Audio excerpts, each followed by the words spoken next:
Hello, and welcome back to Sitecore Stories. Today we're going to be catching up with Mark van Aalst, and he's going to be talking all about Sitecore's global changelog.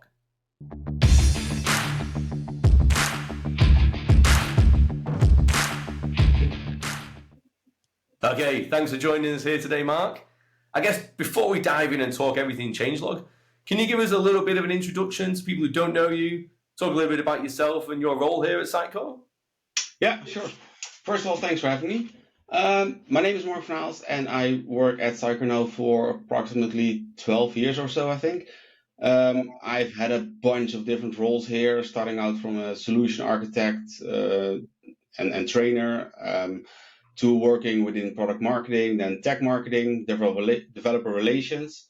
So currently I sit in the product department, in the product success team with a focus on developer relations. And in my current job, it's more focused on developer platforms. So I'm running things like the developer portal and all sorts of, developer focused activities there. Yeah, nice. Important stuff. So before we take a look at the changelog itself, can you talk a little bit about the problems we've seen and why we build it out and why we ran that program? Yeah, sure. So, well, as you can recall, we originally only had XM, XP products, so products that people needed to install on-prem. We had kind of set release cycles, so every year or twice a year we had certain releases with communication going out. Then we introduced a whole bunch of new products, SaaS-based products. So we had continuous release cycles.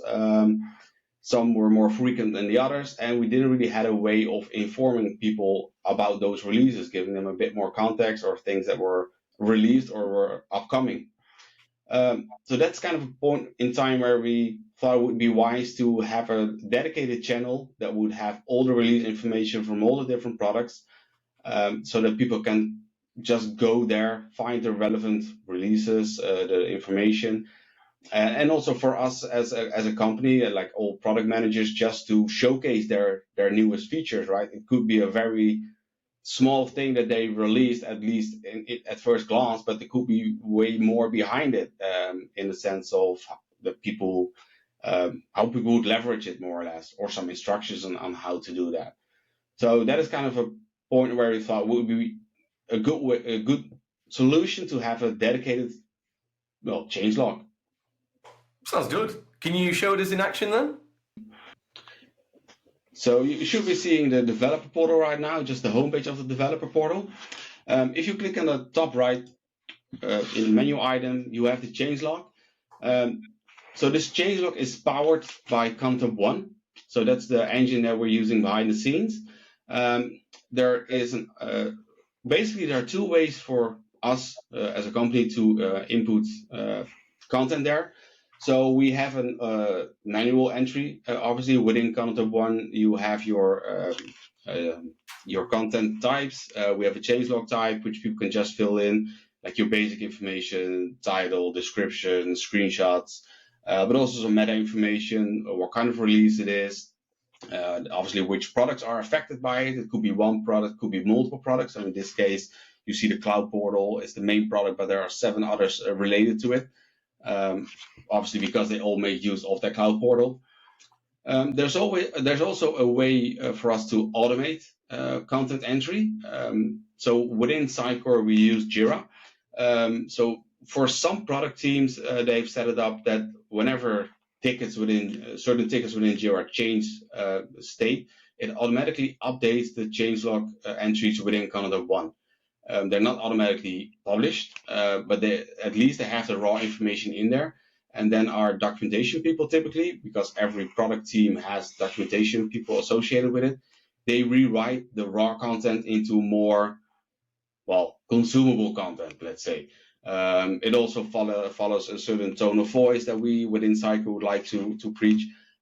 So they just make sure that the content entries there are up to date and follow our content guidelines, more or less.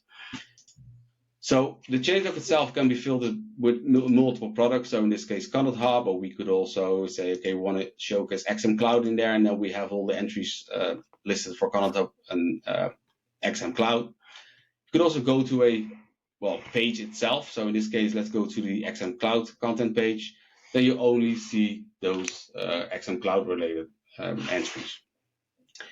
Apart from having this visual representation within a developer portal, we also offer RSS feeds and add-on feeds, which you could consume as a partner or as a developer yourself in your reader or in your application. So for instance, we have tied those RSS feeds within our internal Microsoft Teams setup. So each of the products, we have separate teams and they just consume those RSS feeds. So as soon as an update gets published within the changelog, within Teams, we get notifications about those releases. I think it's also tied to Reddit and to Slack as well. So certain channels within Slack also have those XML feeds of RSS feeds implemented. So whenever updates are happening, people will get push notifications there. Let's go back to the changelog itself. So we are also looking at future functionality there. So we're thinking about adding some sort of taxonomies. You could even narrow down your filtering results and stuff like that, just making it easier for people to find information that we published way back as well. Or if you just want to have, let's say, entries that are related to the XM Cloud base images, you should just be able to have those as an RSS feed or as a page itself that you can just check whenever for new updates.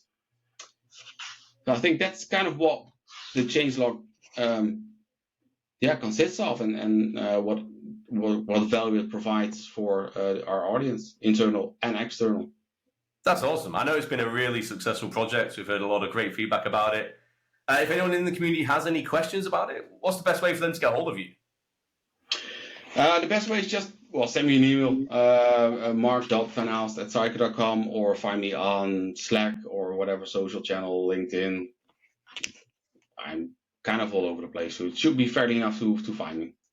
Awesome. Thanks for the time today, Mark. Hope to speak to you again soon. Thanks. Bye-bye.